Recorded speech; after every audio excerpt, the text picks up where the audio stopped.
Voilà. Tafreshenbet, voilà, que Dieu vous bénisse. Alors, c'est le Tafreshenbet du Rabbi Rachab, c'est la Torah de la Géoula. Avec ce livre, on rentre dans la Géoula directement, c'est très important. On va donner la ligne générale de tout ce que l'on doit faire. Finalement, c'est la notion de réunir le Dat Elion et Dat Tarton. C'est notre travail. Il y a le travail de Dieu, le travail du Mashiach, et notre travail à nous, c'est cette fusion du Dat Elion et Dat Tarton. D'accord? C'est aussi bien écrit dans le Henbet, à la fin, que dans les Mamarim du Rabbi. Ok? Donc cette notion, on a étudié ça dans le séminaire Mashpia, la notion de Dat Elion où tout est Dieu, Dat Tarton où tout est notre perception de, voilà. Enon milevado, enon milevadi. Il n'y a rien d'autre que moi. Et ce rien d'autre que moi, c'est pas parce que je suis plus égaux que les autres. Les hommes sont tous égaux. Tous égocentriques.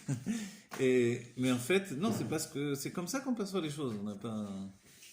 On peut pas faire autrement. C'est l'organisation du Dat Tarton. Tout est perçu dans ma conscience. D'ailleurs, quand quelqu'un broie du noir, il a l'impression que tout va mal dans le monde. Et quand il est optimiste, même quand il y a des choses qu'on lui annonce qui ne sont pas toujours super, alors il a la force d'optimiser les choses. Voilà. Donc notre travail ici, il ne faut pas l'oublier, c'est faire des Rab et Tartonim pour Akadosh Baruch Hu, une maison ici-bas pour Dieu, c'est-à-dire établir sa présence absolue dans tout ce qui existe au quotidien. C'est ça. C'est pour ça qu'il y a l'étude qui nous soude à Dieu au niveau de l'âme, et il y a le défi quotidien de notre vie, un défi pour avancer, pour faire de ce monde une part de... pas une part, au-delà de tout. Faire que ce monde soit dans notre conscience, au-dedans de Dieu, et que tout est Dieu, et nous y compris. Donc voilà. Cette conscience-là, compte tenu qu'on voit autre chose par le biais du Shem Elokim, on répète sans arrêt, Shema Israël, Hashem Elokeinu, Hashem Echad. Écoute Israël, l'Éternel est en Dieu, l'Éternel est un. Donc l'Éternel c'est Aya Oveveye Kechad, le Shem Havaye. Il a été, il est, il sera. Toute la connotation du temps. Ok? Dans un seul moment, un seul instant. Et puis, cette notion-là sous-entend que le Shem Elokim, qui est Gematria Ateva, de la valeur numérique du monde naturel, Ateva, donc c'est ce que l'on perçoit, c'est ça la Teva. Pour nous, la Teva, n'oubliez pas ce que dit le Rabbi, la Teva c'est ta voix. On est noyé. On est noyé dans la réalité. C'est ce que l'on dit, ce que vous avez dit tout à l'heure. On étudie, et après le cours, on est noyé dans la réalité. Voilà. Au sein de cette réalité, il faut être suffisamment fort pour préserver en nous une conscience divine. L'une des choses que l'on peut faire aussi, assez souvent, c'est mettre des vidéos du Rabbi aussi. Voir le Rabbi qui reçoit au dollar, le Rabbi qui dit des sikhot, comment le Rabbi encourage les gens, comment il est toujours positif, etc. Et ça, voilà. Oui, mais ça fait rien, ça éclaire notre vie en vérité. Vous savez, il y a une notion dans la Chassidut, les ta'er et ta'avir. Vous connaissez dans la Yom Yom. C'est-à-dire, même des fois, de mettre la vidéo et laisse. Ça purifie. Après les informations, etc. Ça purifie et ça. Oui, ça fait du bien. Ça fait du bien puisque on se rend compte qu'il y a un être positif qui illumine la réalité de son âme divine qui est au-delà de cet enfermement de la réalité. Vous voyez? Et dans son corps même, on voit que c'est un homme supérieur. Un homme Dieu, tel qu'il est affirmé par rapport à Moshe Rabbeinu. Voilà. Donc voilà, puisqu'on est passé par Zayin Adar, et que le Rabbi a précisé que la joie du Chodesh Adar vient non pas de Purim, mais de la naissance de Moshe Rabbeinu, on a de quoi être heureux. Voilà. S'il vous plaît, excusez-moi de vous interrompre.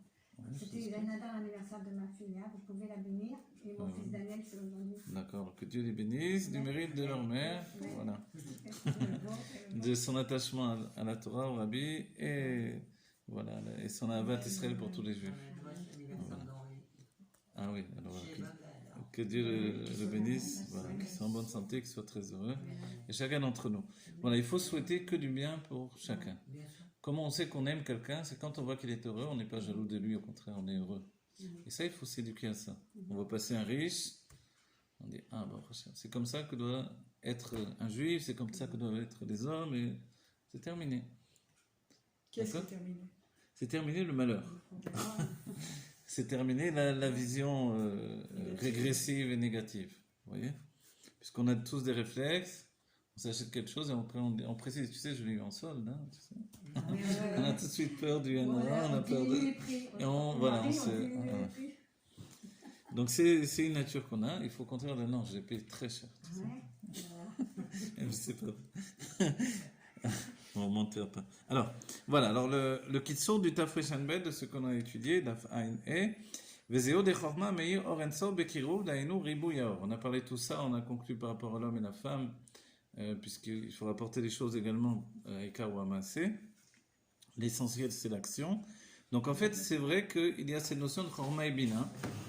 Chorma, c'est la sagesse telle qu'elle est dans sa source divine, et puis telle qu'elle est au-dedans de nous, qui est le commencement de notre réalité, d'accord ? Pas une réalité physique, pas une réalité matérielle ni organique. La réalité de la Chorma, c'est le fait que non milevado m'est confronté avec une vision vers le monde. Si bien que la vision du divin l'emporte, et puis il y a une sorte de transmission de cette vision divine vers une vision de la réalité. Et ce qui reste primordial dans la Chorma, c'est la vision. D'accord ? Comme on dira Réhouven, l'enseignement chassidique, c'est Réhouven, c'est Réhouben. J'ai vu un fils, vous vous rappelez ? Réhouven, la Shon Reïa. Voilà, dans mon livre Fidol, je parle de celui qui m'a enseigné la Kabbalah. Il s'appelait Réhouven, avec des grands yeux comme ça. Très rigolo, très gentil. Dieu bénisse. Voilà. Et Shimon, par contre, c'est la Shon Shmia. Vous voyez, et c'est vraiment comme ça qu'ils sont les Réhouven et c'est comme ça qu'ils sont les Shimon. D'accord ? C'est la vision et c'est l'entendement. Et cette notion de vision et l'entendement, ça caractérise vraiment Chorma et Bina. Et au-dedans de nous, c'est deux personnalités qui vivent côte à côte. Et l'union de Chorma et Bina permet l'existence de mon monde intérieur. C'est une traduction que je fais de ce qui est dans les mondes divins. À Yichud Atmidi, l'union, la fusion qui est permanente, permet le Kiyum Haolamot, permet pas seulement l'existence, mais cette notion de possibilité que les mondes ont d'exister. Tandis que Zeranpin, c'est les Prakim. C'est quoi, pardon ?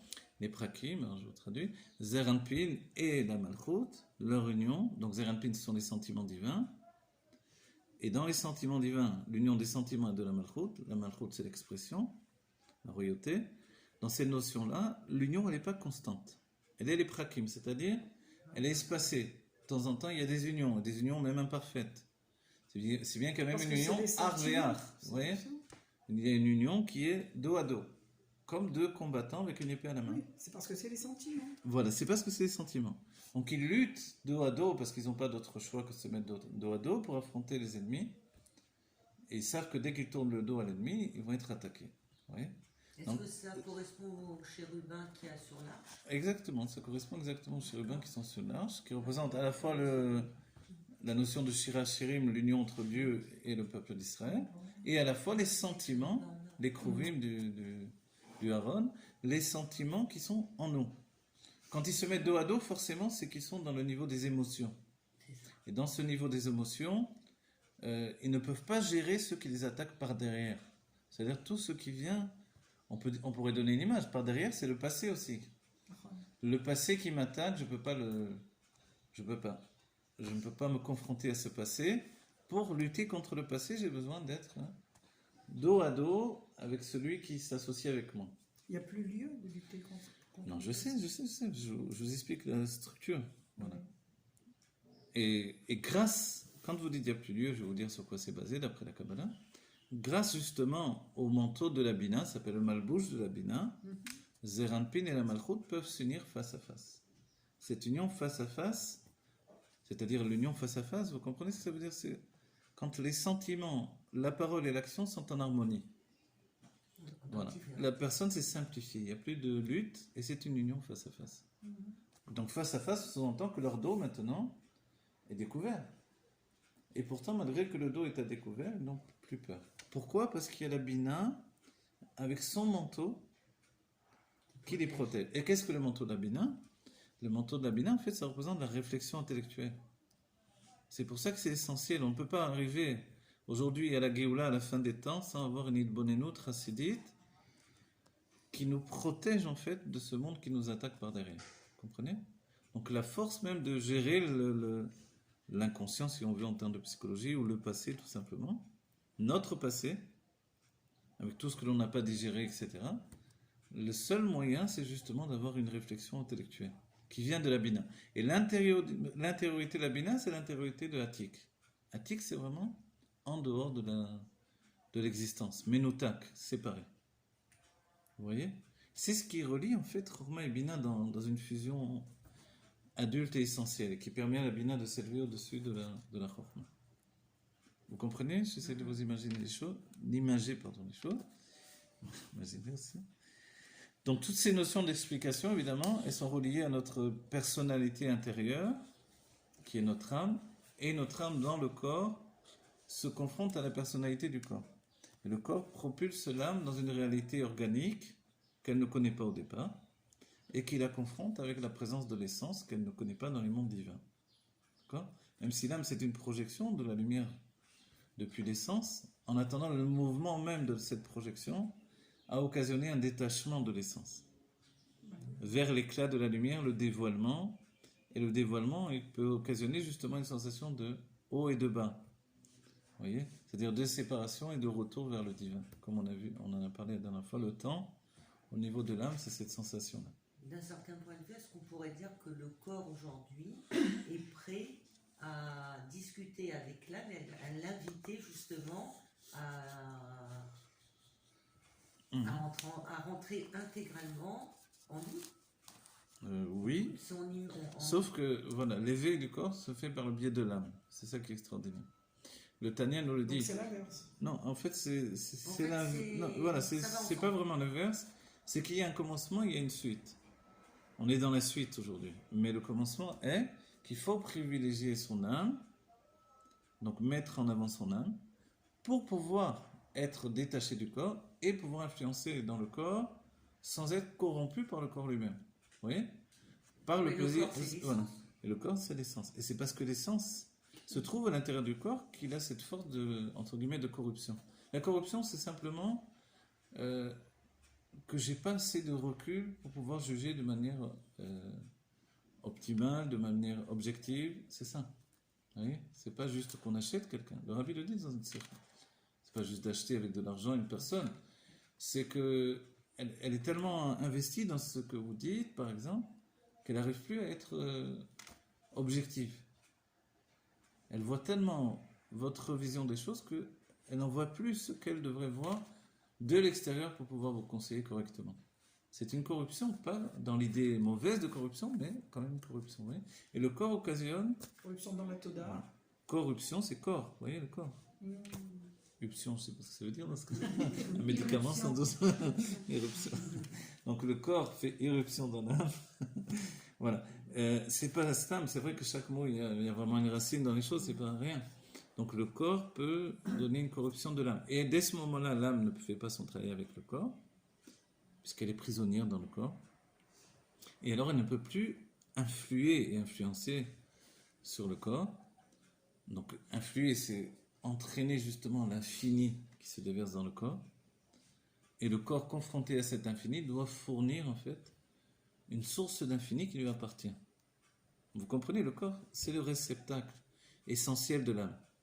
Mais comment je peux m'approprier une âme qui est infinie? A priori, c'est impossible. Il ne peut donner que la limite qu'il a. Voilà, le corps, il est une part de la limite. En réalité, c'est parce que le corps, lui, vient d'une autre source de l'infini beaucoup plus élevée, qui s'appelle le Korak Vul chez Ben Sof. Donc c'est du NV, tout ce que je vous dis là. La force de la limitation qui est dans l'infini, qui est plus élevée encore que la force de dévoiler cet infini.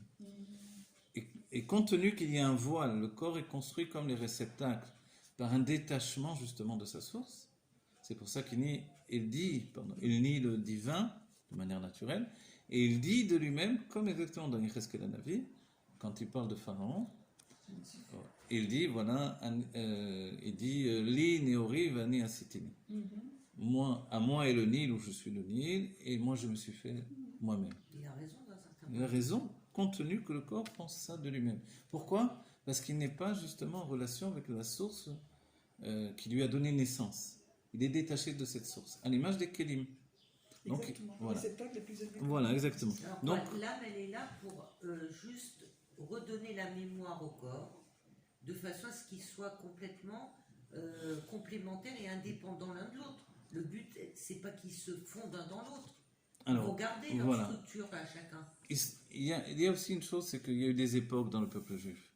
Il y a eu des époques où ceux qui ont assimilé la connaissance, on va dire ultime, d'un certain point de vue, c'est-à-dire vraiment l'essence de la Torah, comme on l'étudie par la Chassidut aujourd'hui, ceux-là étaient vraiment des êtres choisis en particulier, qui étaient capables, malgré la proximité qu'il y avait avec le corps précédemment. Aujourd'hui, on ne se rend pas compte, mais notre corps est pratiquement insignifiant par rapport au corps des siècles précédents, qui était beaucoup plus puissant. Vous voyez ? S'ils étaient plus puissants, ça veut dire que l'essence était plus présente, et la notion de rachat aussi également prenait toute sa puissance. Le désir d'avodazara, le désir de la lutte, du corps à corps et de tuer, etc., tout ce que l'on veut. Alors tout ça, c'est extrêmement puissant. On a l'impression aujourd'hui que c'est déjà très puissant, mais auparavant, c'était beaucoup, beaucoup plus fort. Et c'est une notion que c'était beaucoup plus fort, alors... Attends, je voulais mettre le mode avion là, excusez-moi tout le monde, si j'arrive. Non, j'arrive pas. Bon, j'ai dû penser avant. Ok, ce que l'on peut souligner, voilà, c'est cette notion-là. Dans Chokhmah, c'est presque, regardez, je vais vous donner une image encore. Chokhmah, c'est l'âme. Et Bina, c'est le corps. C'est pour ça que là, la femme qui est Bina est plus structurée par rapport à la rencontre avec le corps et sa facilité à assimiler le divin dans son travail corporel, on va dire. Vous pouvez répéter ça? On peut donner comme comparaison, puisque la Bina va enfanter les Kélim, et la Chokhmah, elle, donne naissance à l'âme. C'est le Chesed, et ça c'est la Gvura, générosité et rigueur. Donc en fait, on perçoit que l'âme elle-même, qui est dans la Chokhmah, c'est une notion justement d'effacement par rapport à la réalité. Et de difficulté de pénétration dans la réalité. Tandis que le corps, lui, il a tous les kélim pour la réalité, tous les réceptacles, il est confronté à la réalité, il est fait de cette réalité. Il n'est pas un objet rapporté dans la réalité, il est la réalité, puisqu'on ne perçoit la réalité qu'à travers lui. Donc forcément, quand on dit Chokhmah et Bina, on comprend que la femme qui est Bina a des kélim supérieurs à l'homme pour se confronter à la réalité. Vous voyez ? C'est pour ça que quand on compare la femme au corps, on comprend qu'elle est supérieure à l'homme dans sa source et dans la réalité au quotidien.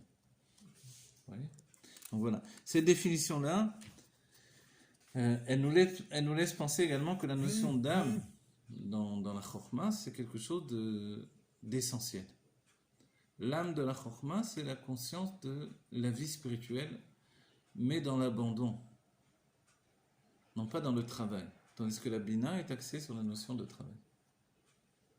D'accord ? Il y a une image dans la Torah qui dit que tout le travail du champ, alors je dis en hébreu, Rav Tvot be Koar Shor. L'essentiel des récoltes ont été faites par la force du bœuf. Le bœuf, c'était le tracteur auparavant. Donc on labourait le champ par le biais du bœuf. Et le bœuf aussi, c'est cette représentation de la matérialité avec toute sa puissance. Et précédemment, dans les siècles précédents, justement, les âmes animales étaient du niveau des bœufs. Alors qu'aujourd'hui, on est rentré dans l'âme animale au niveau d'une brebis. Cette brebis, on va dire, alors c'est plus raffiné. Il y a moins de lutte, il y a moins de... Et on a souligné, donc la brebis, par contre, elle se perd constamment. Voilà. La génération d'Internet, on comprend ce que ça veut dire. On n'est pas sorti de l'auberge. Ve'etzem aor. Donc ici, ce qu'il nous dit, c'est que dans la Chokhmah brille le Or Ensof Bekiru, dans la proximité, dans le Kitsu, Dainu Ribu Yaor, c'est-à-dire que la lumière est dans toute sa projection, il y a beaucoup de lumière. D'accord ? Et quand on a souligné la dernière fois, l'espace au niveau de spirituel, c'est cet espace dans sa qualité personnelle. La Chokhmah, elle a un espace personnel qui lui appartient. C'est sa qualité, sa yichut, en tant que Chokhmah. D'accord? Donc c'est quoi sa qualité? C'est cette proximité avec la lumière. Excusez-moi. Ce qui veut dire que jusqu'à la Géoula, la Bina reçoit de la Chokhmah, jusqu'à ce que la Bina, qui est aussi représentée par le corps physique, se réveille, retrouve la mémoire de son essence et devienne complètement indépendante. Oui. Elle n'a plus besoin de recevoir, justement, puisque le travail de la Géoula, de la Galoute, c'est de recevoir. Alors, c'est pour ça que les sages ont dit, dans la Parce que Géoula, c'est ça. il y aura, je vous l'explique là, de cette manière-là, regardez, les sages disent, dans la Géoula, c'est la notion de Eshet Raïl Ateret Ba'ana. Donc, elle est la femme vertueuse qui est la couronne de son mari. Donc, elle dépasse la Chokhmah et s'installe au niveau du Keter. En termes de psychologie, elle se place dans l'inconscient. Okay? Donc, elle a déjà accès aujourd'hui à cet inconscient par le fait qu'elle ait reçu donc l'âme de son mari par la première union du mariage. Okay? Ça, c'est le couple, mais au-dedans de nous, notre C'est Bina. forcément la première union. La première union, oui. Une seule fois, en fait, on reçoit cette donation-là. Et si elle divorce, ça reste en elle? Non, si elle divorce, ça s'en va, justement. C'est le biais du divorce. Par contre, si, que Dieu préserve, le mari décède, alors ça reste en elle. Il y a une part de l'âme du mari qui est toujours vivante en elle. Tant qu'elle est restée comme ça. Si elle est restée Tant veuve, qu'elle ne sait par pas, exemple. voilà. Quand elle se remarie, il s'engagera à une lutte entre les deux âmes. La nouvelle âme qui veut rentrer, l'âme qui est en place. Quoi? Ah bon? Il y aura Oui, encore c'est un une zohar, vie? mais franchement. On en avait parlé. Non, je dis pas, il y aura, je ne parle pas au futur, ni dans la. C'est comme ça que ça s'est passé dans le système de l'exil, on va dire. Ok. D'accord. Donc en fait, Teteret Baala, c'est que la femme devient le Keter, mais il reste Baala. Sous-entendu que elle-même influence dans son mari des forces inconscientes, si on parle en psychologie, Mais c'est de lui donc qui- les forces cachées de l'âme, voilà. Mais ensuite, elle-même, en tant que Bina, elle les recevra par son intermédiaire. Même si c'est elle qui les véhicule. Parce que c'est lui le Mashpia. Même si elle devient le Mashpia du Mashpia. C'est ce que dit l'Anmoam Saï. La femme est un Mashpia Atzmuti. Un Mashpia depuis l'essence. C'est pour ça qu'elle n'a pas besoin de prendre la place du Mashpia de manière dévoilée. Elle fait le Mashpia aussi en recevant de lui. Comme on a dit, l'élève fait le maître en recevant du maître. S'il n'y a pas d'élève, il n'y a pas de maître. Ve'etzem haor ve'u ha'anacha ukemo beriat pnei hamashpia shemekabel baze etzem hasichli. Voilà. Il nous dit donc, dans la Chokhmah, il y a cette notion de etzem haor, de l'essence même de la lumière, comme dans le fait de voir le mashpia. Quand l'on voit le mashpia, on reçoit de lui le etzem hasichli. On reçoit du mashpia l'essence même de son intellect. Ce qui ne peut pas être fait quand on entend juste. On a besoin de le voir. Quand on voit le rabbi, on a plus que le fait de l'entendre. On a quelque chose de particulier. Quand on parle de Mashpia, on s'adresse au rabbi. On s'adresse au rabbi, on parle On ne peut pas parler d'un enseignant, par exemple. d'une certaine manière, oui, mais disons que quand les rabbins parlent de maître, de mashpia, etc., c'est du niveau des rabbins, en vérité. Oui. Donc il y a un petit peu, mais un petit peu de ça. Quand on voit quelqu'un qui nous parle, forcément, ça nous donne quelque chose. Mais les vrais mashpia, les vrais exemples de rabbins, c'est eux-mêmes. C'est ces niveaux-là extraordinaires. Ou alors les grands chassidim, des niveaux extraordinaires. Oui. Aujourd'hui, on a la petite monnaie. Ok. Donc, vous voyez, et ça, c'est extraordinaire. Qu'est-ce que ça veut dire? Ça veut dire que Reyat Pnei Mashpia. Vous vous rappelez la notion de. Il y a la aliyah de monter au Beth Amikdash, et il y a aussi le fait de monter pour voir le Pnei Mener, de voir le visage du roi. On désire voir notre roi. Ce désir de voir le roi, c'est s'attacher à l'essence également, par la vision du roi, parce que lui est attaché à l'essence. Et ça, c'est extraordinaire, c'est quelque chose d'unique. ועוד זאת, עניין הקירוב דחוכמה משתווה אל האור אינסוף, והיינו בחינת מהות האור אינסוף. Vous voyez, et plus encore, le fait que la proximité de la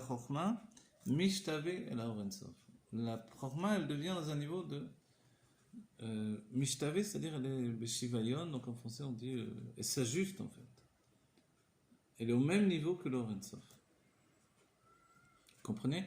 Vous vous rappelez Iyo Vechayoi Vegar Moichad, une explication donc, qui dit que Iyo c'est l'Or Ensof, Chayoi c'est la Chochma, Vegar Moi c'est la Bina, Chad ils sont un. Mais le niveau de Chayoi, alors la Chassidut te dit pourquoi dans ce cas-là on ne dit pas Iyo, donc Iyo Chayoi Vegar Moi Chad, tout simplement sans faire de Vegar Moi. Parce qu'on a mis un V, c'est-à-dire Ah ouais, d'accord. on a mis quand même un niveau de séparation. Parce que le niveau le premier niveau de fusion de la Bina avec le Or Ensof et le premier niveau de fusion de la Chorma avec le Or Ensof ne sont pas au même niveau, justement. La Bina a un travail à faire pour obtenir ce que la Chorma a dans un niveau de proximité. Mais là, on nous dit que la Chad. Oui, alors oui, voilà. Mais ça, parce qu'on parle de la Chorma. Dans un premier temps, vous voyez, c'est l'explication des rabbins. Mais la Bina, comme elle obtient la chose par un or rosaire, une lumière réfléchie, elle atteint de ce fait-là un niveau plus élevé. Vous vous rappelez, c'est comme l'explication, qu'est-ce qui est plus grand d'étudier en hébreu directement, comme les Israéliens aujourd'hui, ou d'étudier dans une autre langue, comme les Français, les Espagnols, comme on a fait pendant tout le temps de l'exil. Ou en Yiddish, le Baal Shem Tov enseignait en Yiddish, les rabbins enseignaient, donnaient les mamarim en Yiddish. En fait, il y a une notion, le Baal Shem Tov a dit, c'est plus grand finalement d'étudier dans une autre langue, même si le dévoilement divin est moins direct. Oui, parce que c'est plus bina et moins chorma, mais par le biais que ça soit le fait d'une lumière réfléchie, puisque dans la source, le langage s'élève, il se transforme dans la source spirituelle, et il revient influencer dans le monde, dans la Shona Kodesh également. Donc on a le Or Rosaire uniquement. Mais le Or Rosaire nous permet d'aller beaucoup plus loin dans la compréhension.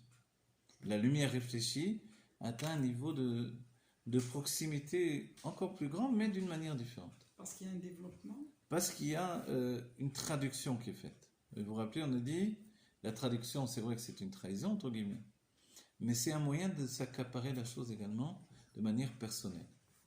Et comme l'essentiel de ce monde, c'est de faire une dira batartonim, donc quand je traduis finalement la Elokut, par exemple du Hanbet en français, alors forcément on a fait quelque chose d'extraordinaire, qui n'existait pas.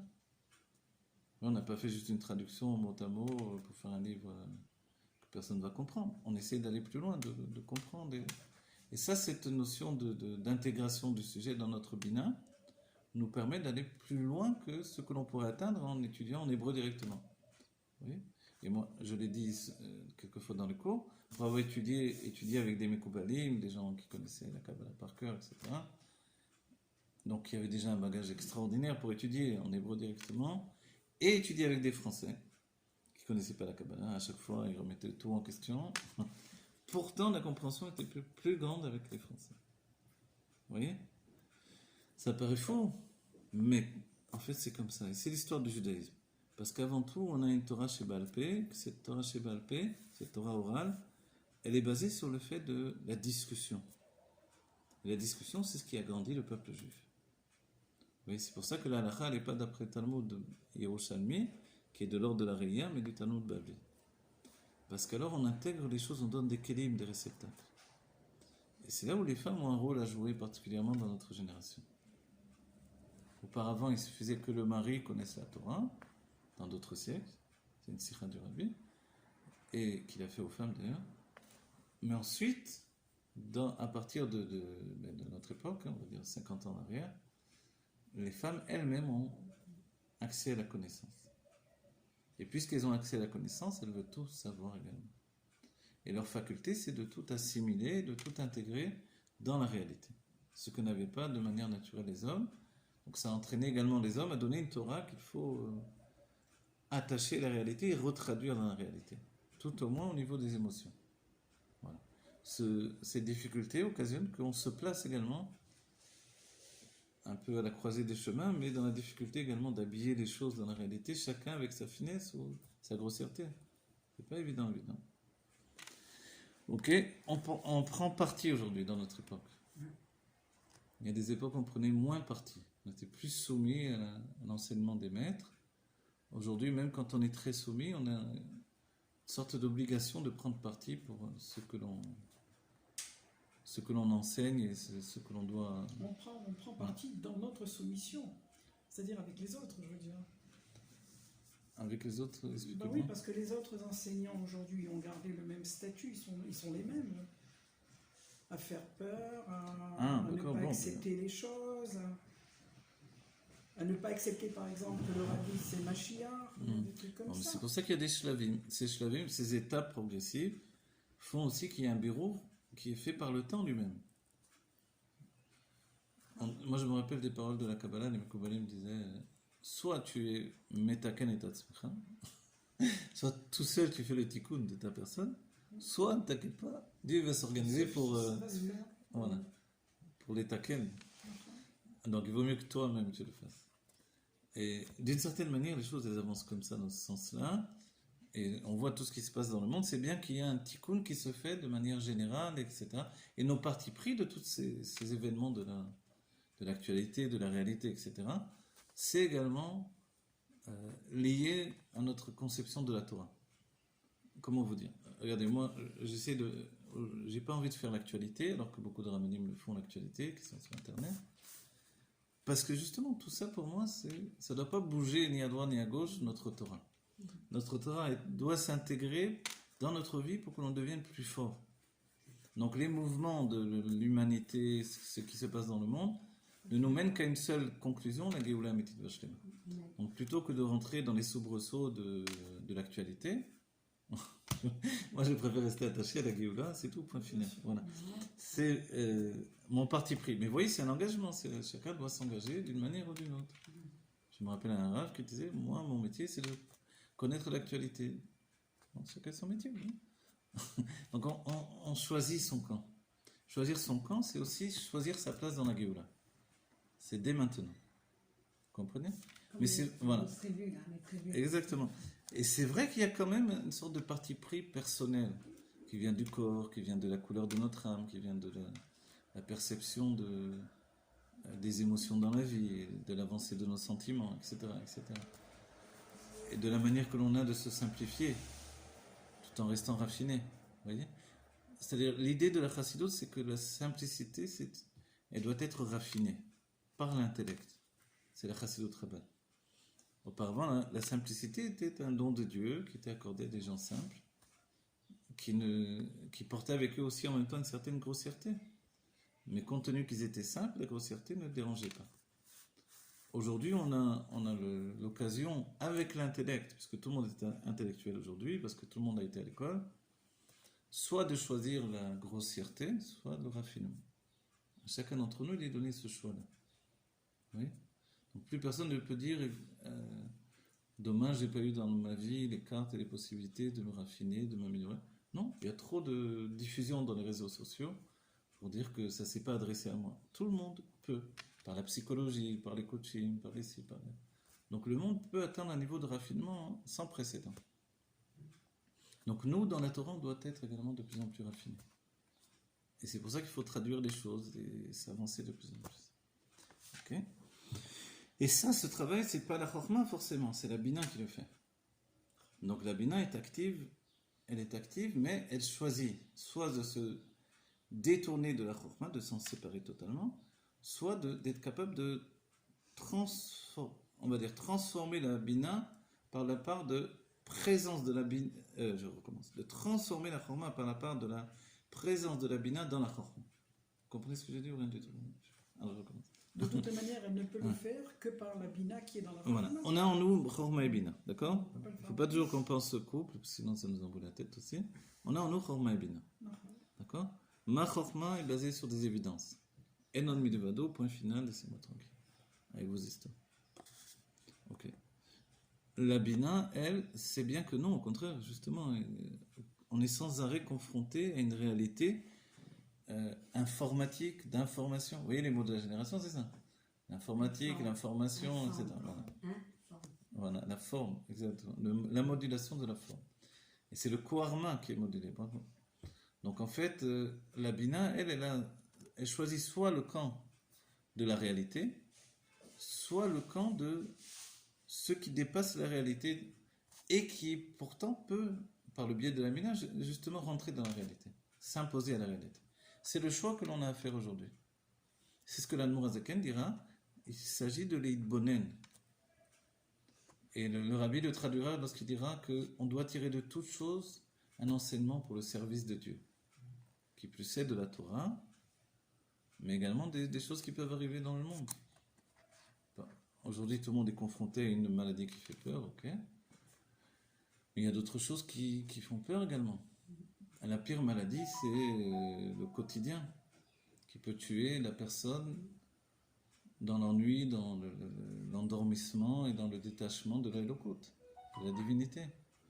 C'est une maladie bien plus grande que cette maladie-là, elle fait plus de ravages que ce qui se passe aujourd'hui. Donc ça, c'est le plus terrible. On peut mourir à petit feu ou mourir d'un seul coup. Ou alors choisir d'être vivant pour l'éternité. La Chassidoute nous propose d'être vivant pour l'éternité. C'est ce que dit la Torah. Dieu nous propose, je te donne le bien et le mal, la vie et la mort. Et après, il nous conseille, et toi, tu choisiras la vie. Mais on se demande pourquoi il a besoin d'abord de nous dire et pourquoi c'est en trois facettes comme ça. Parce que ce choix de la vie, c'est forcément un choix personnel. Donc le choix de la vie, c'est un engagement dans la vie. Il y a les personnes qui comptent leur âge. Donc tous les jours, ils deviennent un peu plus vieux. Et il y a les personnes qui sont au-delà de cette notion d'âge et de temps qui passe. Vous voyez ?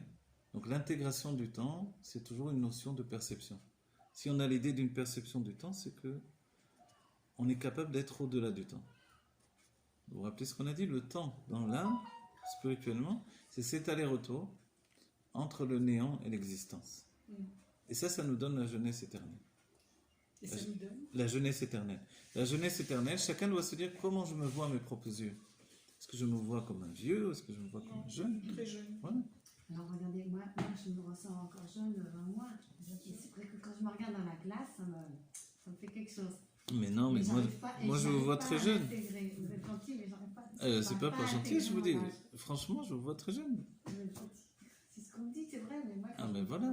Mais non, voilà. Il faut vous voir tel que. Comment vous pensez de vous-même en dehors des moments où c'est bon? Eh ben, je me sens bien, je me sens encore. Non, mais est-ce que vous pensez à vous comme une vieille personne ou comme une jeune personne? Non, de l'intérieur. Ah, vous voyez? bien. Voilà.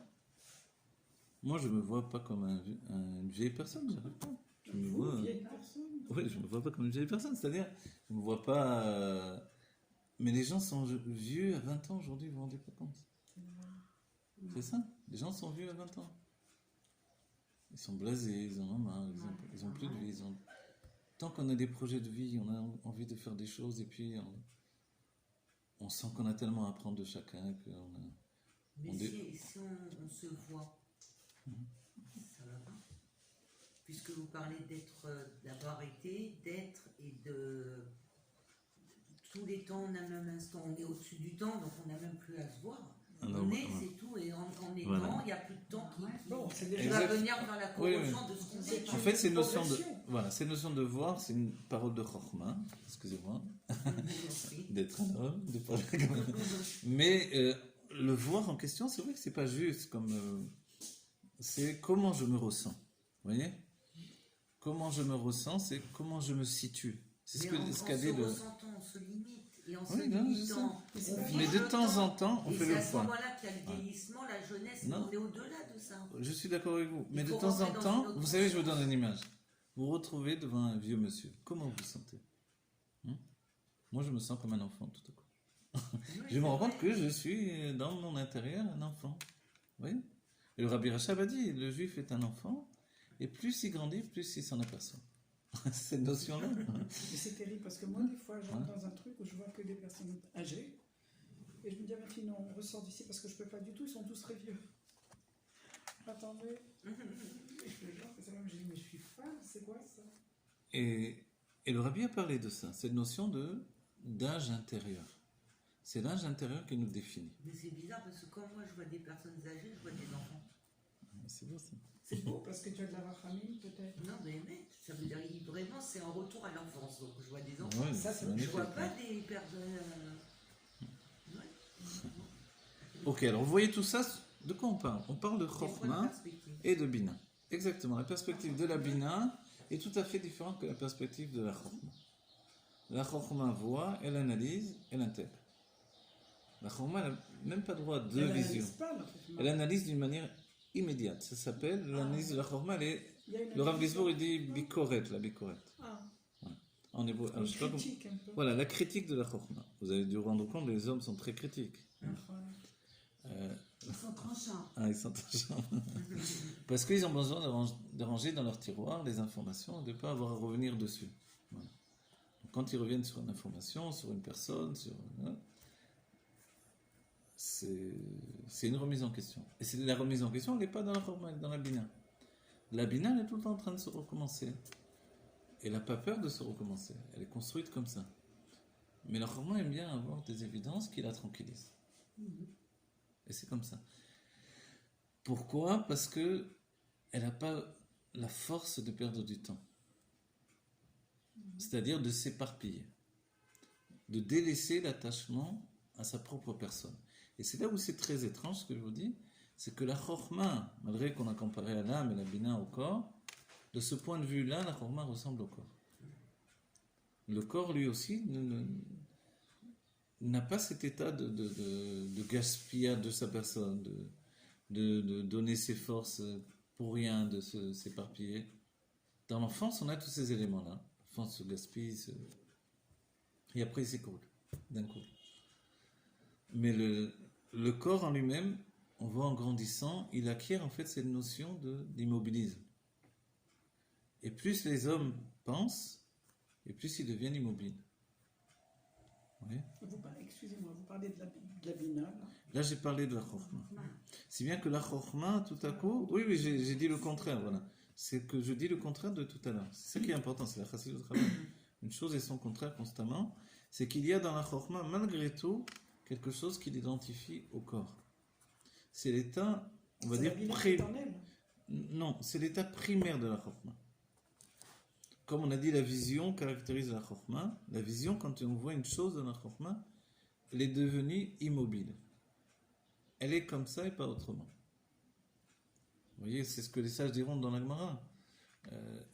Un témoin ne peut pas être juge, parce qu'il a vu. Il a vu, il donne un exemple, quelqu'un qui court derrière un autre avec un couteau à la main. Ensuite, on court pour essayer de sauver la personne. On arrive dans la pièce, on voit le couteau ensanglanté, la personne poignardée, et l'autre à côté qui a le couteau à la main. Alors les sages disent, évidemment, qu'est-ce que vous voulez qu'on pense? C'est lui qui l'a tué. Mais il se peut très bien que quelqu'un d'autre soit venu, lui ait pris le couteau, l'ait planté dedans, et lui ait mis dans la main et soit reparti. Ça, c'est la Bina qui peut imaginer ça, parce qu'elle n'a pas vu la chose. C'est de la Gemara, c'est Voilà. pour ça qu'on ne doit pas étudier la Gemara avec les femmes, non? Peut-être, parce que la femme est déjà du niveau de la Gemara. Donc vous avez compris? C'est-à-dire que le juge, lui, s'il a vu, il a été témoin, il ne peut plus maintenant. Il ne peut plus faire son enquête et découvrir l'assassin. Oui? Et les sages ont été jusqu'au bout quand ils ont dit, si tout le Sanhedrin accuse une personne, elle est acquittée. Tout le Sanhedrin a dit, il est Chayal Mita, tous. Est-ce que quelqu'un est contre la peine de mort, contre cette personne? Personne. Tout le monde dit, non, il a tué, il doit mourir. Le tribunal Sanhedrin lui-même, il dit, donc il est acquitté. On dit parce que c'est pas possible qu'il n'y ait pas une seule personne Qui Il y a un doute. Voilà. Donc ça veut dire qu'il y a eu une manipulation, c'est quelque chose qui ne va pas. Et la personne est acquittée. Vous vous rendez compte? Je ne crois pas que ça existe comme ça évidemment le jury, comme tous les jurys contre une personne. Mais dans la Torah, c'est comme ça. Il n'est pas possible, vous voyez, que tout soit contre une personne et tout soit contre une personne, c'est pas normal. Il doit toujours y avoir un avocat de la défense quelque part. Oui, mais aujourd'hui, les avocats qui vous défendent, ils défendent des assassins. Parce qu'ils sont payés pour ça, ils font leur travail. Leur travail, c'est de Ils défendre. défendent des assassins. Oui, bien sûr. Bien sûr. C'est tout la difficulté d'être un avocat, bien sûr.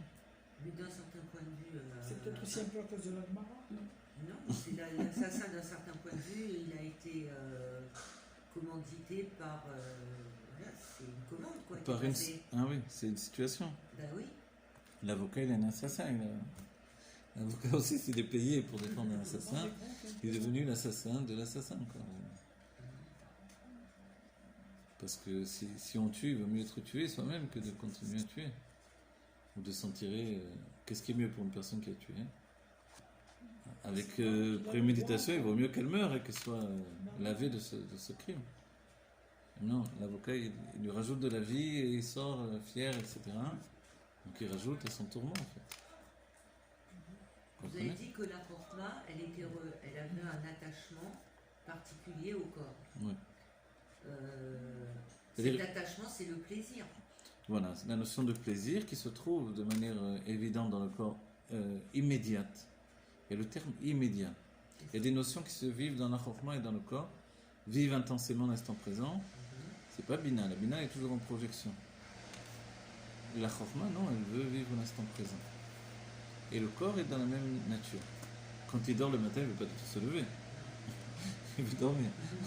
Quand il mange, il ne veut pas s'arrêter de manger. On voit qu'il vit intensément ce qu'il vit.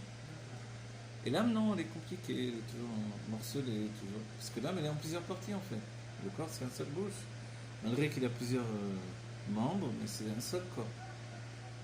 Il n'y a pas deux corps, il n'y a qu'un seul C'est corps. l'âme qui vitalise le corps. L'âme vitalise le corps.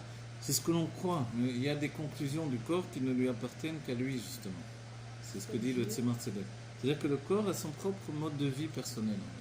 Il pourrait se passer de l'âme. C'est le but de la Géoula de dévoiler qu'il peut se passer de l'âme. En attendant, l'âme fournit la vitalité au corps de manière progressive. C'est pour ça que le corps grandit. On nous dit dans la Géoula, le corps ne va plus avoir le même fonctionnement. La femme va enfanter le même jour. L'enfant va partir tout de suite étudier, il va grandir immédiatement.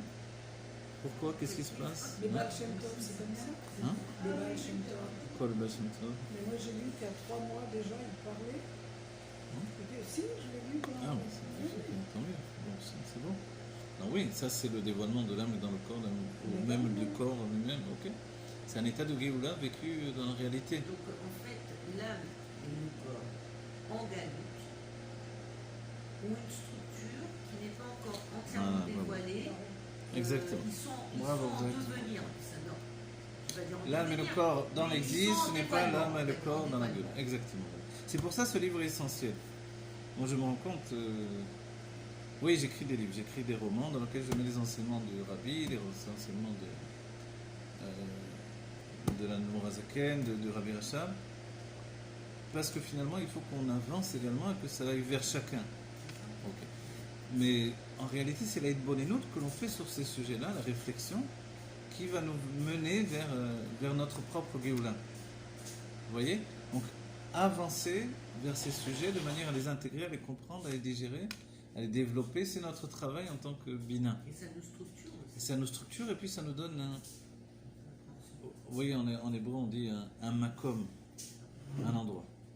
Cet endroit spirituel, c'est un endroit où on brille de par notre âme. On se place par rapport à nous-mêmes.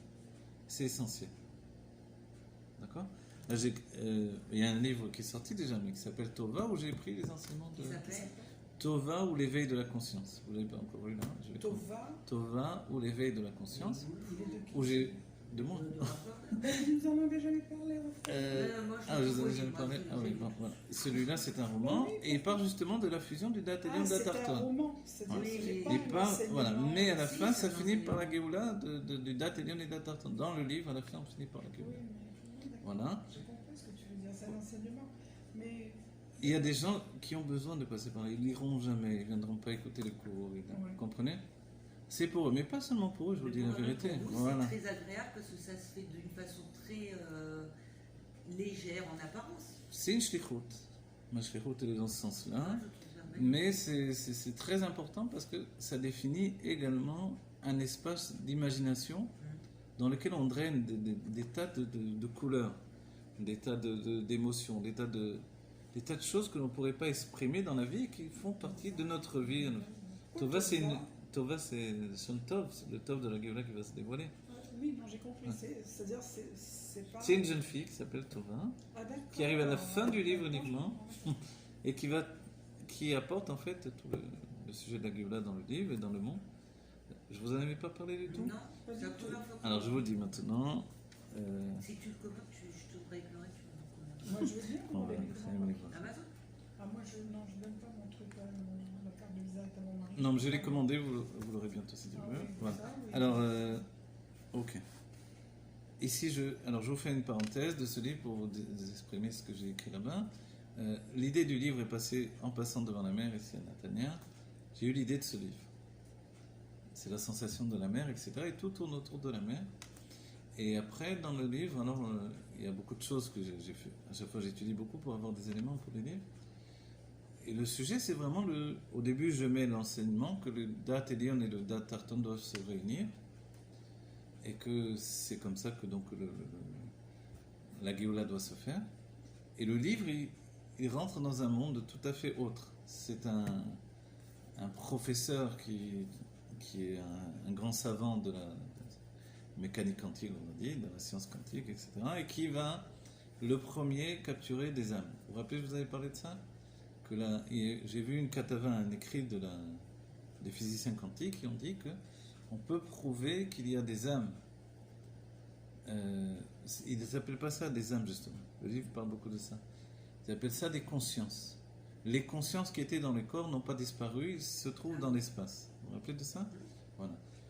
Et moi, j'ai été plus loin dans mon livre, je suis parti de l'idée d'un savant qui aurait l'idée de les capturer.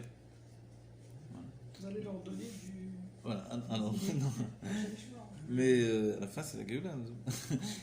Il les capture avec des cages de hélium, comme ça. Il les capture. Et puis quand même, il est très limité dans sa capture, etc.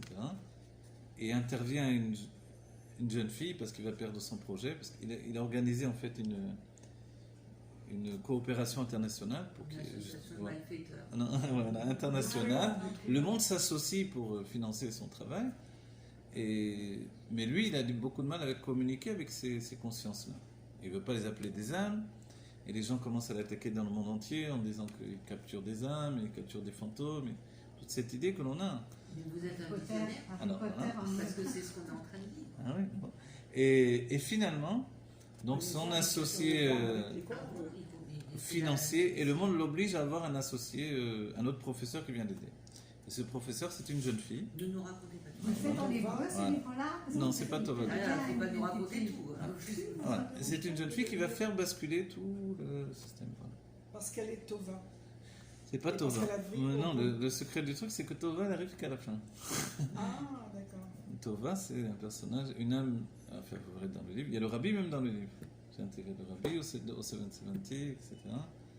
Une âme nouvelle, l'intrusion d'une âme nouvelle, etc., qui fait que tout bascule, etc. Voilà. Voilà on le ne va pas livre. dire que d'un certain niveau, votre livre correspond un peu à ce qu'on vit aujourd'hui, c'est-à-dire que l'obscurité a capturé la conscience divine de chacun de nous, et cette Géoula qu'on attend tous depuis si longtemps, et qui est là et qu'on a pu voir nos yeux, Exactement. cette Géoula, c'est justement Tu parles de Tova. l'exil. Exactement.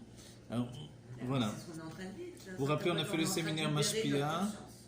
et on a fait toutes les études qu'on a fait. Au bout du compte, l'essentiel, c'est d'entraîner la Géoula par notre conscience. Voilà. Moi, je ne m'arrête pas, parce que tant que je n'ai pas réussi de mon propre petit travail, je veux mettre ma pierre à l'édifice, donc c'est pour ça que je continue. Si ça ne se fait pas du côté direct par l'étude, au moins que ça se fasse par les voies de l'imaginaire, et que dans l'imaginaire, on peut recréer la réalité. Vous voyez? Comme Jules Verne a été un visionnaire des années à l'avance, ou d'autres, les scientifiques, le mot robot, il vient d'un écrivain. La robotique, c'est un écrivain juif qui a inventé le mot robot et robotique. Vous savez, c'est comment il s'appelle? Isaac Asimov. C'est lui qui a inventé ce mot-là. Et on voit comment ça a donné raison à la réalité. Donc en fait, on croit qu'on est dans l'imaginaire, mais on est dans l'évaluation. Et c'est pour ça que dans cette évaluation, au lieu d'aller, je sais pas, sur des conclusions tordues où il n'y a pas beaucoup de matériaux, quoi. Les films, les écrits, les livres. Parce que tout est Voilà. possible. On doit raconter la vérité de la Torah. Donc que l'on fasse un grand développement pour arriver à la finalité, à la Géoula. C'est ça. Et cette Géoula, dans ce livre-là, évidemment, c'est la Géoula que l'on attend. Faire fusionner le Dat Elion et le Dat Tarton. Et c'est ce qui se passe dans le livre. Voilà. Et c'est Vous le peut-être- commandez? Hmm? Vous le commandez? D'accord, oui, bien sûr, oui. Bien sûr. Donc, c'est aussi évidemment un livre qui est relié à la science, etc. Un livre actuel. Voilà. Donc voilà, tout ça je le fais, c'est mon travail de shlichut pour entraîner la Géoula, avec mes armes à moi, et chacun doit le faire avec ses armes à lui-même, vous voyez? Ok. Est-ce que le fait d'être déjà en Géoula, ça n'éveille pas en nous toute cette imagination? C'est aussi un cheminement. Bien sûr, il faut le faire. On peut endormir ses enfants en racontant que des choses de Galout ou en racontant la Géoula aussi. Oui. C'est ça. J'aime bien raconter à mes filles, quand je les endors, de leur parler de ce qui va se passer avec le Shoraba, le Léviathan, comment ils vont lutter l'un avec l'autre, et comment ça va nous donner le repas de la Géoula. Parce que c'est ça, c'est ça. Comment on Oui, fait bien quand sûr. on a des enfants, des petits-enfants qui n'ont pas Vous du pouvez leur tout raconter quand même. ce Ouais. rythme. Bah, c'est quand Mais même- vous pouvez le faire en tant que mamie. Une mamie chassidique, vous avez la possibilité de le faire, bien sûr. Invente des personnages. Les enfants ne sont pas limités, il ne faut pas s'inquiéter. Il faut Ils leur donner captent du tout. fantastique, Vous savez, mais le fantastique, il nous avec une appartient. parenthèse, ma petite fille Ch'tievria, la 52e. Moi, quand elles viennent chez moi, elles dorment le vendredi soir. Elles, les deux. Parce qu'elles aiment bien dormir ici. Voilà. Ok. ועוד זאת עניין הקירוב דרך חוכמה משתווה אל האור אינסוף היינו בחינת מהות האור אינסוף המאיר בבחינת ראייה דרך חוכמה. Donc c'est vraiment la nature profonde de l'infini, de la lumière infinie, qui brille dans la chokma elle-même, dans cette vision de la chokma. ועל פי מה שכתוב, ועיין מה שכתוב, פרדון, דרוש, ועיין מה שכתוב בדרוש, וככה רלו בעניין בחינת מה דחוכמה, אוקיי? וככה, qu'est-ce qu'il y a après ככה? C'est quoi les rachetez? בחינת מה דחוכמה. Non. רלו, ça c'est רש למד זין. רש למד זין, c'est quoi? Non, c'est un numéro. Ah, d'accord. רש למד זין, בעניין בחינת מה דחוכמה. Sur le sujet de מה דחוכמה, le מה דחוכמה, c'est le lien de la vision de la chokma, le koharma, la force de la soumission qui est dans la chokma, où elle s'abandonne totalement. C'est pour ça, vous vous rappelez ce Zohar qui nous dit le moment où Dieu ouvre tous les rideaux et il donne son intimité à la vision. Il donne de voir son essence. Et toutes les forces du mal s'enfuient. On dit pourquoi? C'est un Zohar. Il nous dit parce que les forces du mal, elles veulent toujours en tirer du yesh. Elles aiment la Kedusha, elles adorent ça. Mais quand il n'y a plus de yesh. Oui, quand il n'y a plus de yesh, quand ça annule leur propre existence Elles de voir le disparaissent. divin, voilà, elles veulent pas.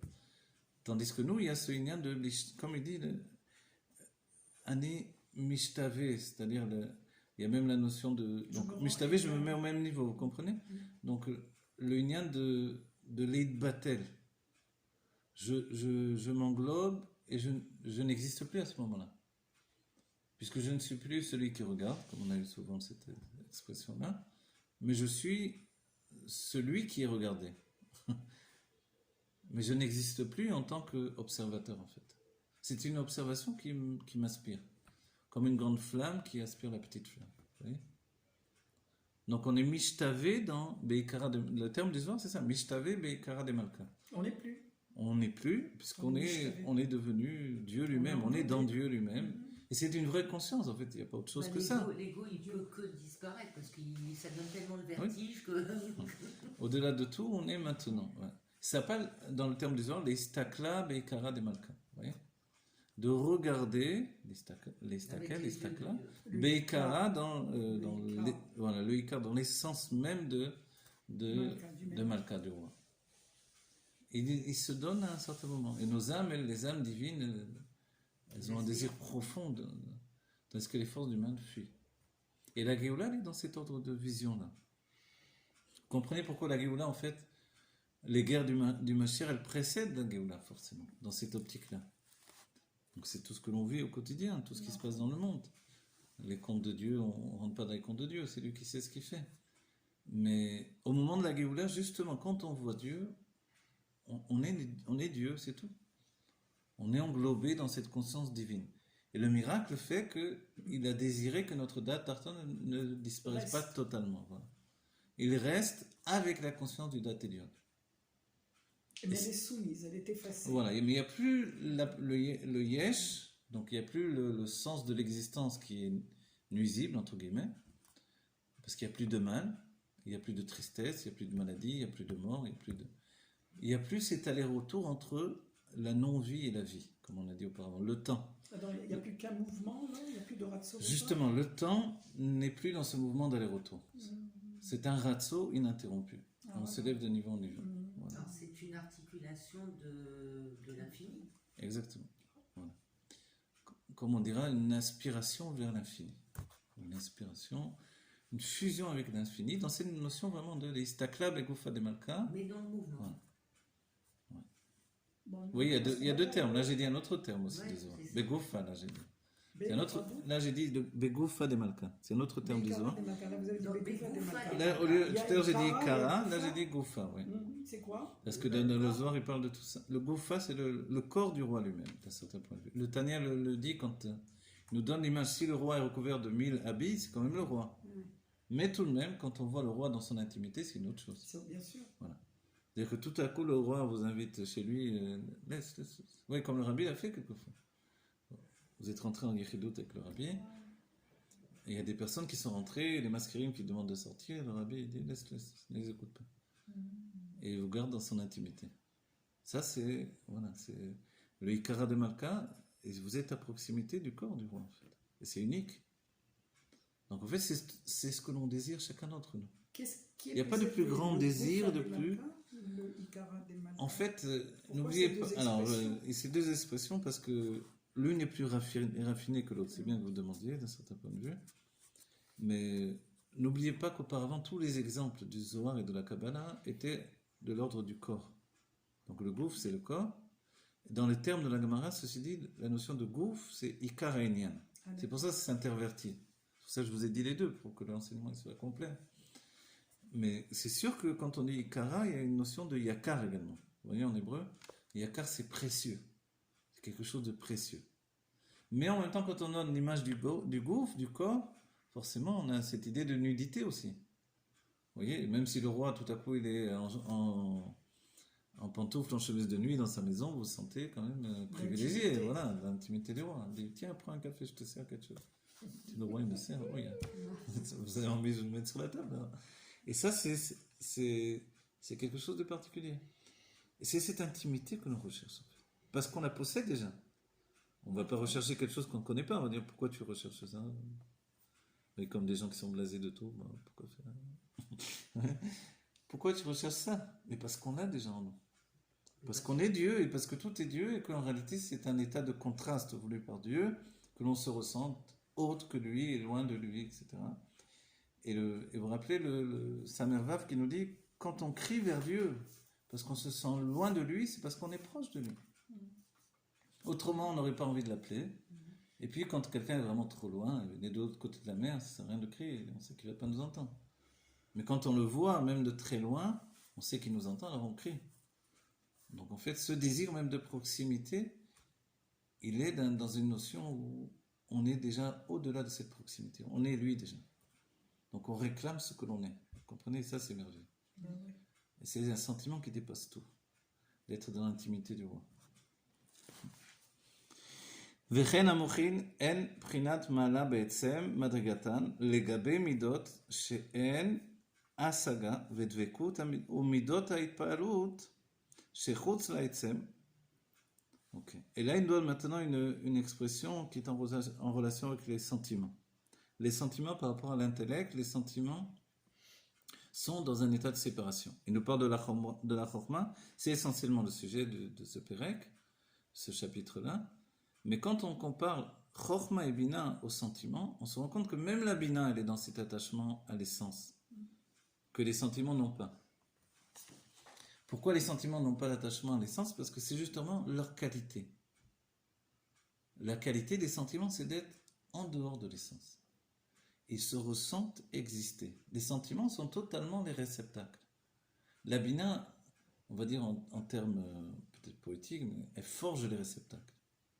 Comme une mère qui donne naissance au corps de l'enfant. Mais ensuite, l'enfant se détache de la mère. Les sentiments sont comme détachés de la mère. Donc ils sont vraiment les réceptacles de vie. Si bien qu'ils subissent les émotions de la réalité. Alors que la bina a des outils pour être au-dessus de la réalité. Par son introspection intellectuelle. C'est ce qu'il désigne ici. Vous comprenez? Donc il y a comme, même si on dit la Chorma, écoute, malgré tout, c'est au-dessus de la Bina, au-dessus de tout.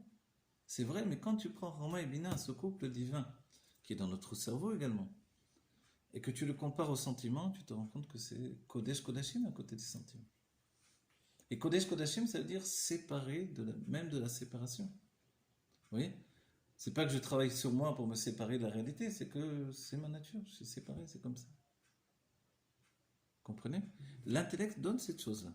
Bon, on le verra même chez un savant qui n'est pas forcément ni religieux ni juif, il peut être détaché, vous voyez? Parce qu'il est dans ses recherches, il est en train de découvrir des choses mystérieuses, merveilleuses, etc. Et il sort de la réalité. Qui plus est quand on parle directement de quelque chose qui est divin et qui n'est pas la réalité que l'on voit de nos yeux, forcément on rentre dans un monde divin. Et ce monde divin, quand on sait qu'il existe dans la réalité autant que cette réalité est divine autant que ce monde divin, alors tout bascule en fait. La basculation de la sensation. Le nouveau français. Alors, ok. Donc en fait,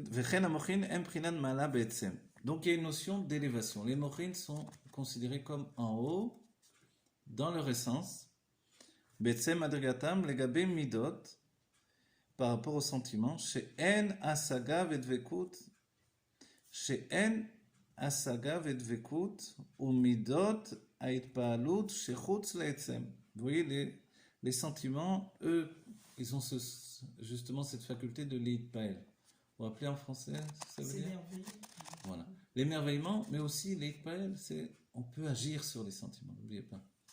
L'interaction de la réalité sur les sentiments occasionne que les sentiments sont choqués, ils sont remués, ils sont froissés, c'est ça l'itpael.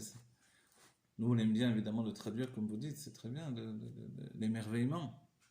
Parce que ça c'est dans la bina réellement. Mais dans les sentiments, ça devient la crainte, ça devient oui, on a tellement peur qu'on n'ose plus bouger, on ne sait plus quoi faire. Donc dans la vie, quelquefois, on est pris de panique devant n'importe quoi, en fait, qu'on fait. Ça vient de la Chorma, ce truc-là, plus que le moire et Shalit à la lèvre. En fait, là, on se rend compte que c'est dans les sentiments. Mais la Chorma, ce qu'il y a d'extraordinaire encore, comprenez, Chorma et Bina, on est dans comment on pourrait dire, on est l'endroit où tout se dirige, vous voyez? On est aux commandes d'un instrument humain. La Chorma, qu'est-ce qu'elle va faire? Elle va vivre avec l'inconscient, mais dans l'effacement de sa personne. Elle va s'abandonner à l'inconscient, et comme elle ne freine pas du tout l'inconscient va rentrer dans la Chorma. Et quand la Chorma va donner des soubresauts d'expression, on va dire naturelles, qui viennent de la Chorma, ça va donner des impulsions dans les sentiments. Et les sentiments vont prendre de plein fouet, en fait, l'inconscient qui va pénétrer. C'est-à-dire le taux aussi, vous comprenez? C'est-à-dire la Chorma va s'abandonner à un désir divin de vivre, et la personne dans les sentiments, elle ne sait pas que c'est un désir divin. Tout à coup, elle a envie de vivre. Donc elle traduit immédiatement le désir de vivre, c'est égal à être riche, être en bonne santé, voyager, oui. Tout ce que l'on traduit, viens, je vais au restaurant, viens, je vais faire ça, viens, je vais à la plage. Mais à la base, c'est un désir de Elokut qui est infini. Ce qui occasionne souvent que quand on est au restaurant, à la plage, ou je sais pas où, on n'est pas rassasié. Oui, vous l'avez dit, ça, je me souviens. Il y a comme plaisir en Dieu. Voilà. Rien ne nous rassasie réellement. Parce que le plaisir divin est tellement réel, tellement déjà dans la réalité, que les autres voiles qui se placent entre lui et moi ne peuvent pas me rassasier.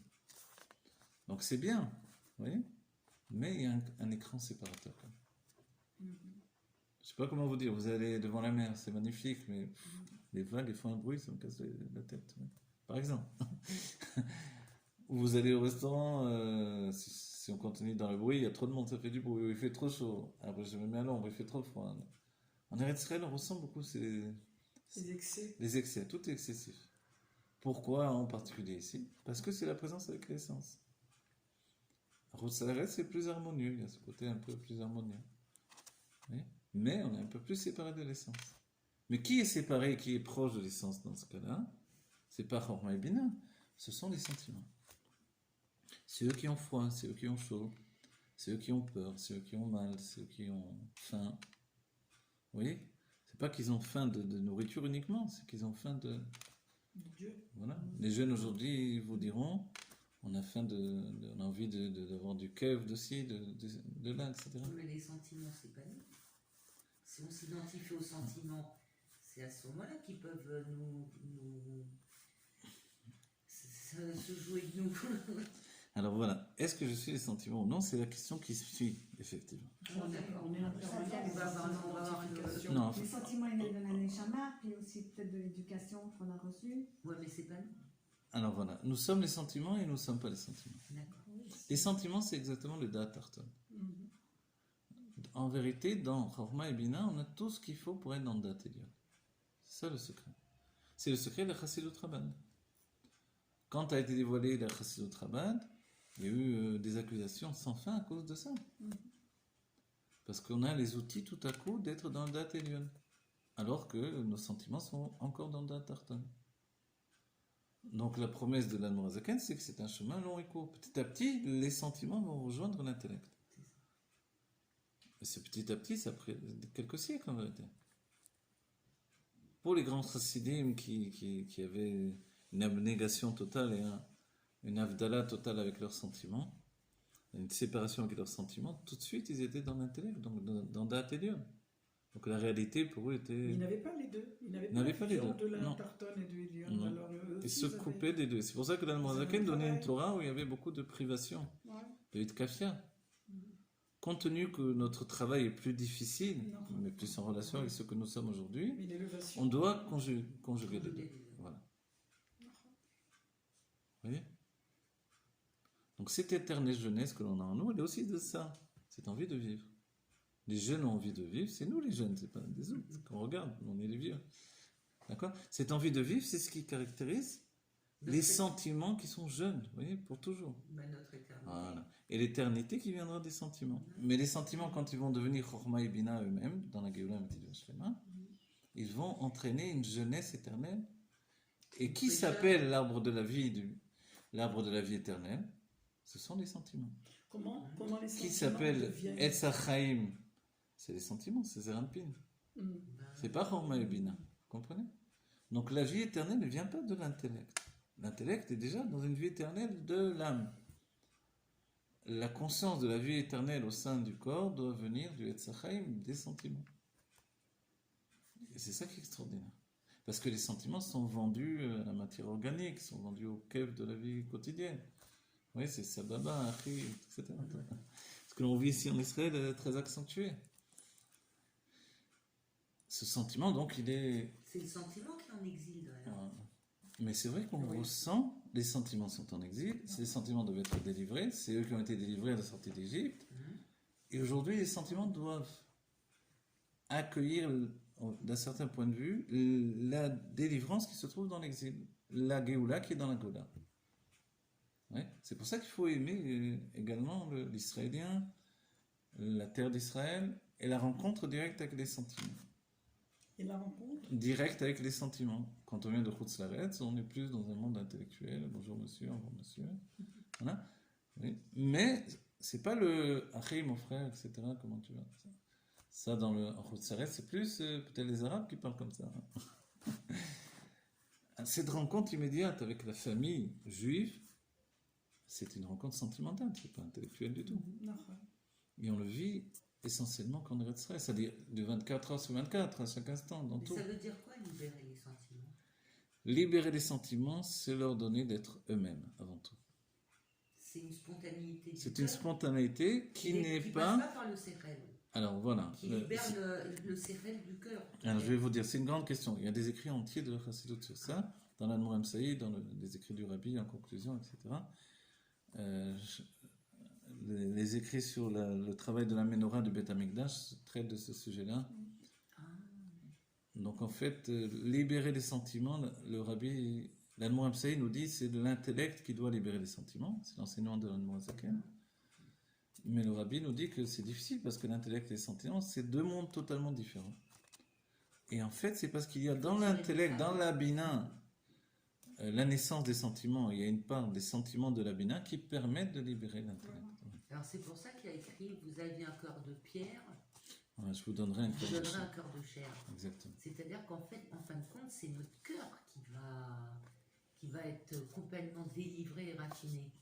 C'est le cerveau, on parle du cerveau du cœur. Exactement. Pour l'instant, il passe par l'intellect.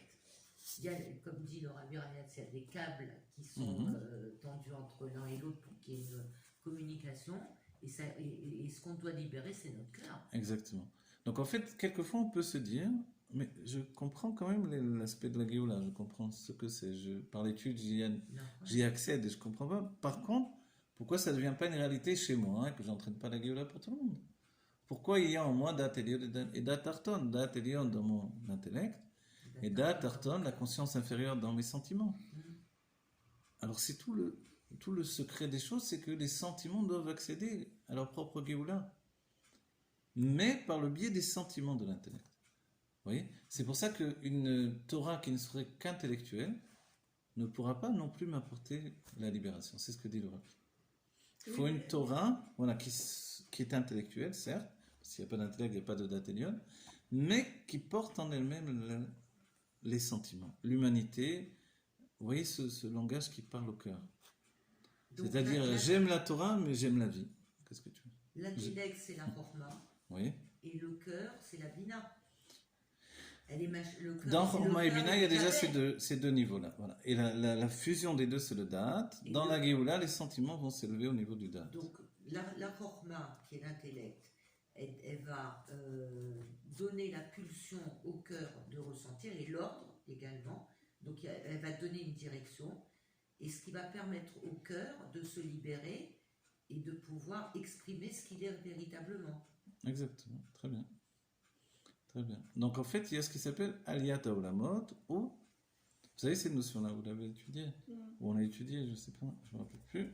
Quoi qu'il en soit, c'est des grandes questions dans la Kabbalah. Dans la Kabbalah, on parle de cette question-là. Est-ce que c'est plus grand quand les mondes d'en bas s'élèvent dans les mondes d'en haut, comme par exemple pendant Shabbat, c'est la matière qui s'élève dans le monde de Hatzilut d'un certain point de vue. On ne le voit pas de nos yeux, mais c'est ce qui se passe dans la réalité. On se sent différent, on ressent que les choses sont différentes. Et on n'a même pas besoin de penser, là je vois, je dois dire que je prenne la force de servir Dieu, et aujourd'hui on fusionne même avec Dieu par ce biais-là.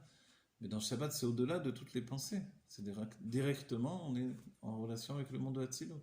Donc le monde inférieur monte vers le monde supérieur.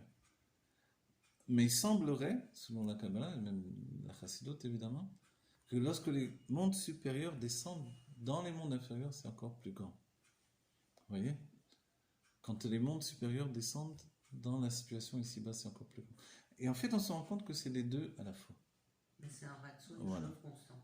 Et ça devient même cette notion de maté, vélo maté, mais au-delà, un maté unique, c'est-à-dire un magia, vélo magia, quoi qu'il en soit. Une élévation des mondes inférieurs vers les mondes supérieurs et une descente des mondes supérieurs vers les mondes inférieurs. Sauf que le Rabbi nous dit qu'en dehors de la notion d'inférieur et supérieur qui est dans les mondes, la lumière qui est véritablement supérieure ne peut même pas être appelée supérieure dans l'idée de plus grande que les mondes inférieurs. Vous comprenez ce que je dis là? Non.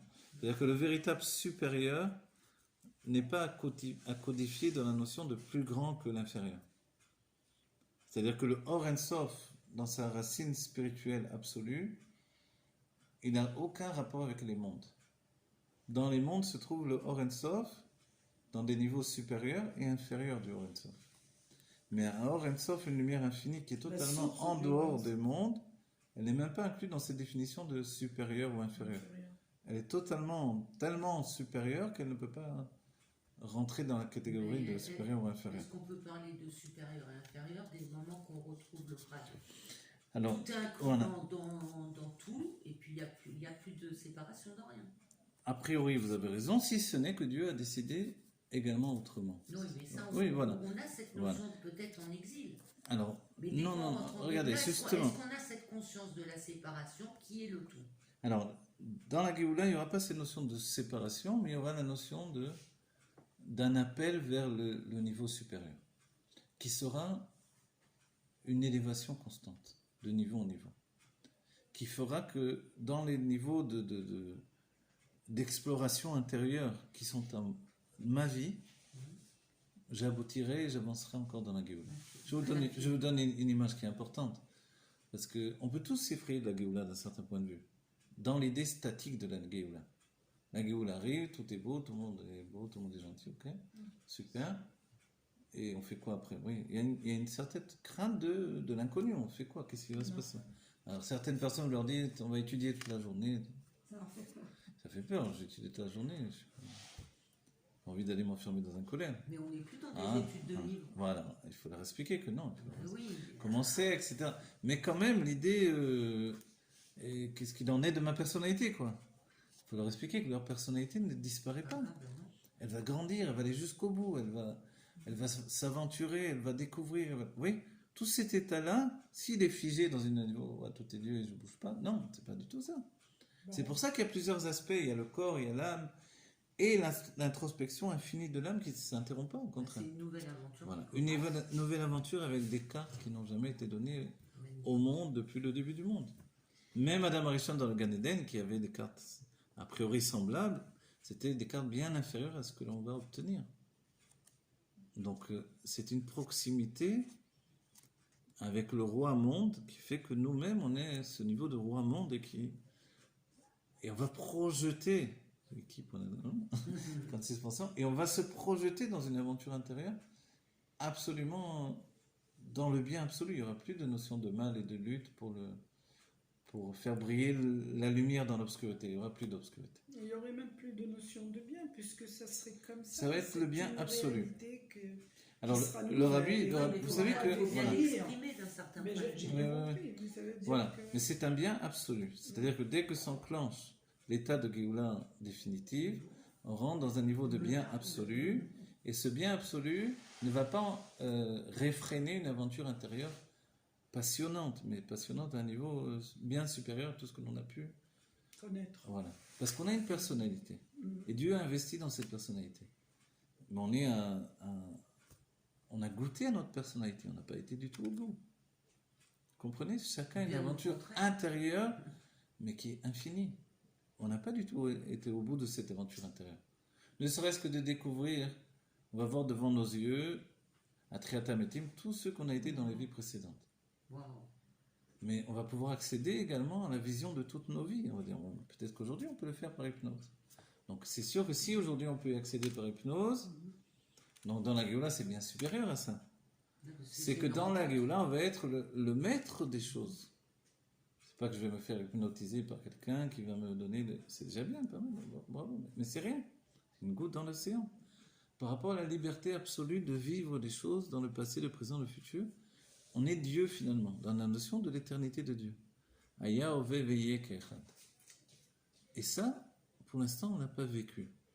Mais c'est juste un aspect. Est-ce qu'on va l'atteindre avec la réflexion? On va l'atteindre ce niveau-là par la réflexion et la découverte dans la réflexion. Les sentiments seront totalement relâchés. Vous savez, les sentiments, malgré tout, à cause de l'exil et à cause de la souffrance dans l'exil, les sentiments se surveillent, ils ne se lâchent pas, ils ne se donnent pas.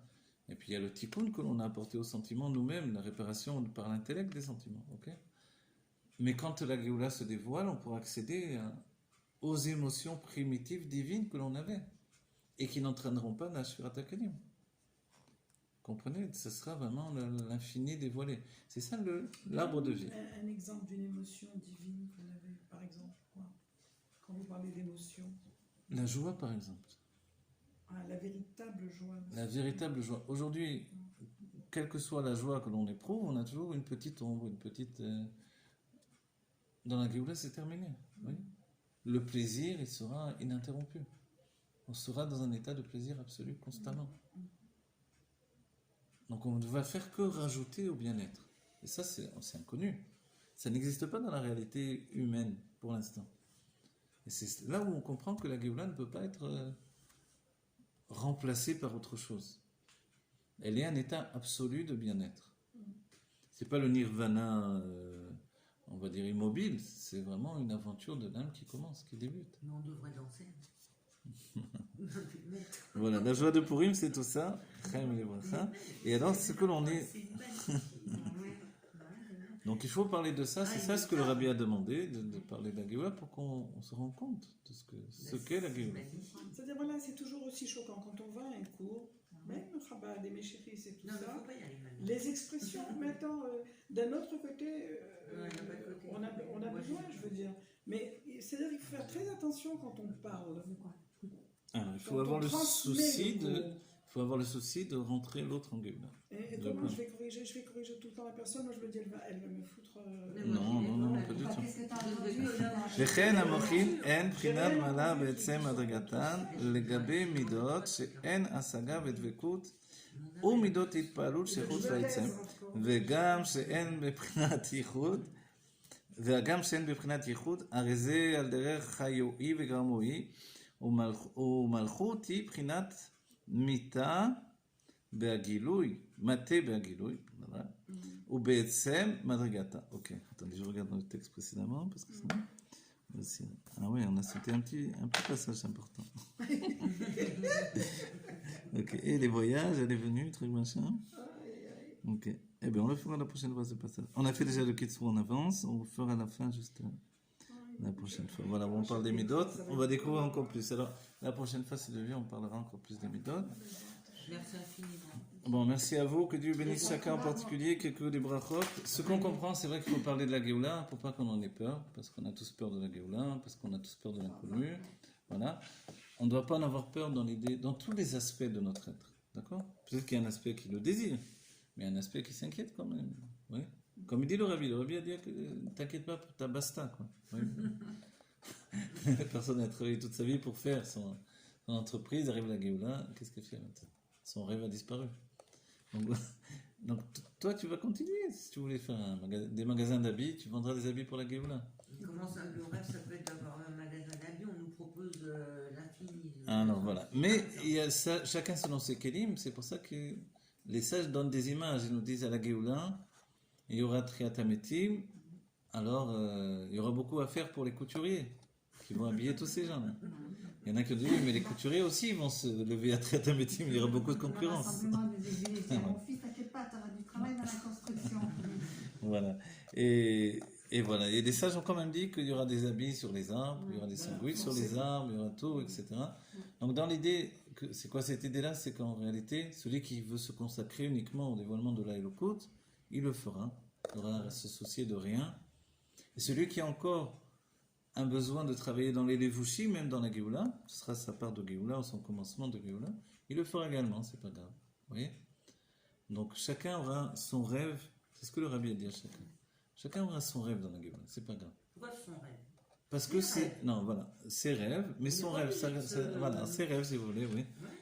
Et c'est comme la manne. Celui qui mange la manne et qui veut manger un steak, il mange un steak. Celui qui mange la manne, il veut de l'agneau, de l'agneau. Celui qui veut un fruit exotique, il a un fruit exotique. Celui qui veut un yaourt avec du miel, du yaourt. Vous comprenez? Mais celui qui veut manger la manne pour la manne, les tzadikim demandent. Voilà, les tzadikim ne voulaient pas un autre goût que le goût de la manne. Forcément. C'est ça. Donc dans la Géoula, c'est la même image. Chacun aura aussi sa part de Géoula et c'est important pour lui. Il ne faut pas critiquer parce que peut-être que chacun veut sa Géoula. On nous donne la manne et on veut encore des limites, des dévoilements. C'est comme ça c'était pour chacun. C'est dingue, hein? Parce qu'ils ont dit qu'est-ce que c'est cette chose-là, manne. C'est le main, c'est le matériau originel dans la nourriture qui est descendu. Donc c'est quoi ça? Mange du coton. Ok. Allez, que Dieu bénisse chacun d'entre les enfants d'Israël et chacun d'entre nous et tous les juifs et tous les non-juifs également. J'ai vu une chose extraordinaire, je vous le dis juste en introduction au Shulchan Aruch, le Rabbi Yosef Karo dit que quand dans la halakha on parle des goïm, les akum, ce qui veut dire ovde, kochavim, etc. Donc goïm ça veut dire a priori on entend non-juifs de manière générale. Akum c'est ceux qui servent les idoles, etc., les adorateurs des idoles, etc. Il dit en fait je ne parle pas des non-juifs qui ont la foi dans le Créateur du monde. ceux-là, ce ne sont pas de eux dont les je bonnes parle dans mémoires, la c'est halakha, etc., que j'appelle goïm. Bien sûr. C'est des choses. Voilà, et c'est important pour nous, on ne le sait pas. Moi, je ne savais pas, je vous dis franchement. Bah, moi, oui. Euh, donc, en fait, dans les goïm, il y a également une séparation à faire dans ceux qui ont la foi dans Dieu et ceux qui ont une foi intègre dans Dieu. Et ceux-là, ils sont nos alliés dans le travail Parce pour qu'ils apporter la auraient une Géoula. foi en Dieu tel Voilà. que- Voilà, tel que nous, on a Mais foi comment en ils Dieu, peuvent avoir ça avec alors leur conscience, c'est-à-dire le Dieu qui est créateur du monde, peut-être pas un Dieu monde comme nous, ça c'est le chidouche Ah du ouais, judaïsme, donc Shema Israël, c'est tout notre chidouche, le Ichud Havai, ok, mais ils ont la foi d'un Dieu créateur du monde. Et il dit dans le Shulchan Aruch, donc l'introduction de son Shulchan Aruch, il dit ce n'est pas d'eux que je parle quand je dis la manière un peu voilà, que les goïms le perçoivent eux-mêmes, ils croient qu'on les met tous dans un même sac. Bien sûr. Donc voilà, là c'est écrit dans la halakha que non, il faut savoir faire la part des choses.